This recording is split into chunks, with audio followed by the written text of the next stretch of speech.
తెలంగాణకు సంబంధించిన breaking news ఇది. తెలంగాణలో బీసీలకు 42% రిజర్వేషన్లు బిల్లుకు రాజ్భవన్ ఆమోదం తెలిపిందంటూ జరిగిన ప్రచారం ఉత్తిదే అని తేలిపోయింది. పలు గ్రామ పంచాయతీలను మున్సిపాలిటీలో విలీనం చేస్తూ జారీ చేసిన మెమోతో గందరగోళం ఏర్పడినట్టు తెలుస్తోంది. బీసీలకు 42% రిజర్వేషన్లపై రాజ్భవన్ ఎలాంటి నిర్ణయం తీసుకోలేదని చెప్తున్నారు.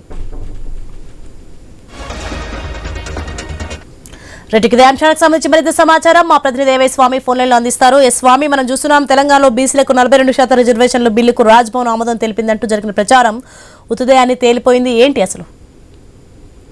అంటే లా డిపార్ట్మెంట్ ఇచ్చినటువంటి 2 నోట్లు ఏదైతే ఉన్నాయో సంబంధించినటువంటి వాటి వల్లనే అందరికి కన్ఫ్యూజన్ తలెత్తి వాళ్ళు చేసిన టైప్ మిస్టేక్స్ ద్వారా 3వ సవరణను మున్సిపల్ చట్ట సవరణ 3వ సవరణను గవర్నర్ ఆమోదించారనుకుని అందరూ ఆపాదించుకొని దాన్ని బిల్లులకు ఆమోదం అని చెప్పేసి అందరూ వార్తలు రాసుకోవడం జరిగింది. దీంతో వెంబడే రాజ్భవన్ కార్యాలయం స్పందించి వాటిని ఇంకా ఆమోదించలేదని చెప్పేసి కూడా వెంటనే వివరణ ఇచ్చుకున్నారు.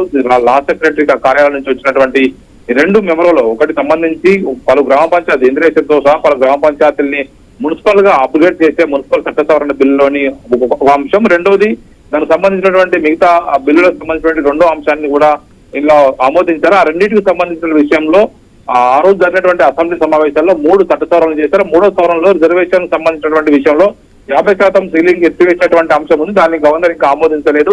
ఈ రెండింటిని మాత్రం ఆమోదించడంతో కూడా మొత్తం గవర్నర్ అన్ని బిల్లులు అన్ని సవరణలు ఆమోదించారని ఆపాదించుకుని అందరూ కూడా వార్త తెలుసుకోవడం జరిగింది. దీంతో వెంటనే రాజ్భవన్ కార్యాలయం స్పందించి వివరణ ఇచ్చారు. అలాంటిది ఏం చేయలేదు, కేవలం దాన్ని పొరపడినటువంటి టైపింగ్ మిస్టేక్ ద్వారా జరిగినట్టుగా కూడా గుర్తించి వెంటనే వివరణ ఇవ్వడం జరిగింది. సోని, right, thanks for the information Swamy.